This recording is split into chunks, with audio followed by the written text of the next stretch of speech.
এই অভিশাপে রাবণ আর কোন নারীর কাছে যেতে পারলো না। এই কারণে রাবণ সাহস করে না কোন নারীকে আর বলাৎকার করিতে। মুগ্ধপাত জানে না সীতা যে সতী। সে যদি জানতো সীতা মা যে সতী, সীতা মা যে স্বয়ং লক্ষ্মী দেবী, তাহলে সে আর এই কথা জীবনে বলতো না। তখন শ্রীরামচন্দ্রের কাছে সেটা যদিও বেদনাদায়ক,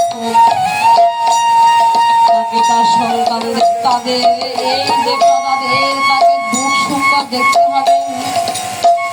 তখন লক্ষণের কাছে গেলেন। লক্ষণ, লক্ষণ, আমি মনে হয় আর সীতাকে আমার রাজ্যে রাখতে পারবো না। দাদা মা কি অন্যায় করেছে দাদা বলেন। ওরে লক্ষণ, এই যে রাজ্যের কিছু কিছু লোক এই সীতার নামে কলঙ্ক গাইতেছে। বলেন কে কলঙ্ক দিচ্ছে? আমি তার জিভ কেটে ফেলবো দাদা, তার জিভ কেটে ফেলবো। ওরে লক্ষণ, তুই কয় জনের জিভ কাটবি লক্ষণ, আর কয় জনের মুখ তুই বন্ধ করবি? তুই কয় জনের মুখ বন্ধ করবি লক্ষণ? সত্যি সত্যি লক্ষ্মী দাদা গো, মায়ের নাম দিলে আর দিলে যদি আর পাপ থাকে না দাদা। লক্ষণ,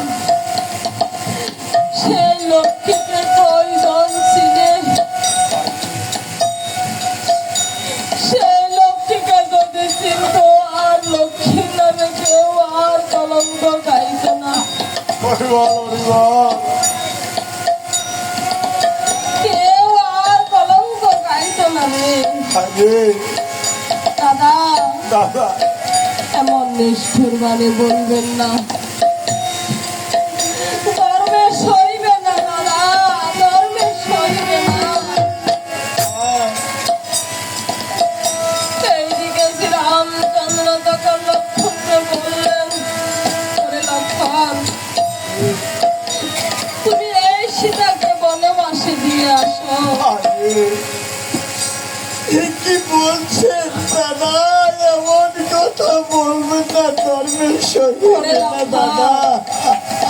তুমি ছলনা করে সীতাকে বনবাস দিয়ে আসো। সেই যে সীতা একদিন বলেছিল, কি বলেছিল? সেই 60,000 মুনির পত্নীদের দর্শন করিতে যাবে। তুমি সেই কথা বলে তুমি সীতাকে বনবাস দিয়ে আসো।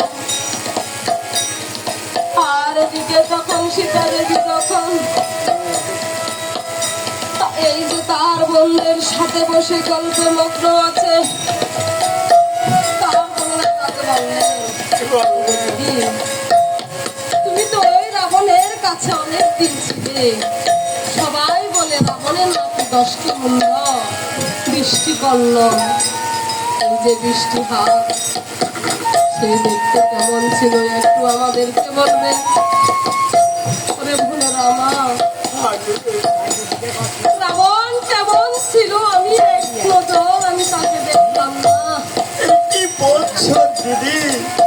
রাবণ কেমন? তুমি রাবণের কাছে থাকে দেখলে না?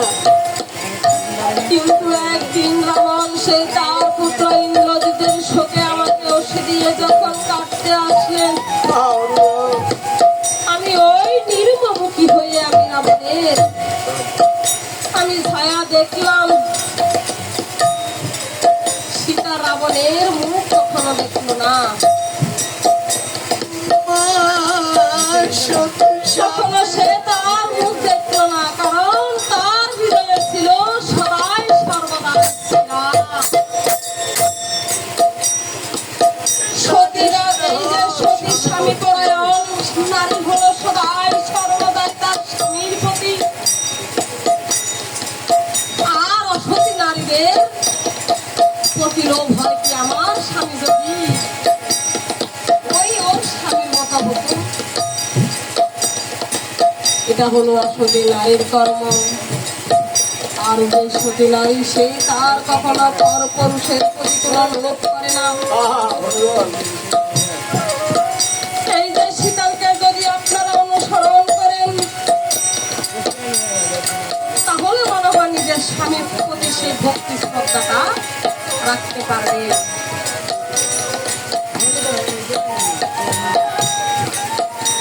এই যে যখন তার বোনটা তাকে বলল, "এই, আমাদেরকে একটু অঙ্কন করে দেখিয়ে দাও কেমন সে দেখতে।" ওই যে যে তার ছায়া দেখলো সেই ছবি তখন অঙ্কন করিতে লাগলো। আর হঠাৎ করে তার নয়নে মুখলা এসে তখন তার কপালে দুঃখ, তার কপালে জন্মে সেমনি তার চিরজীবনে দুঃখ থাকবে।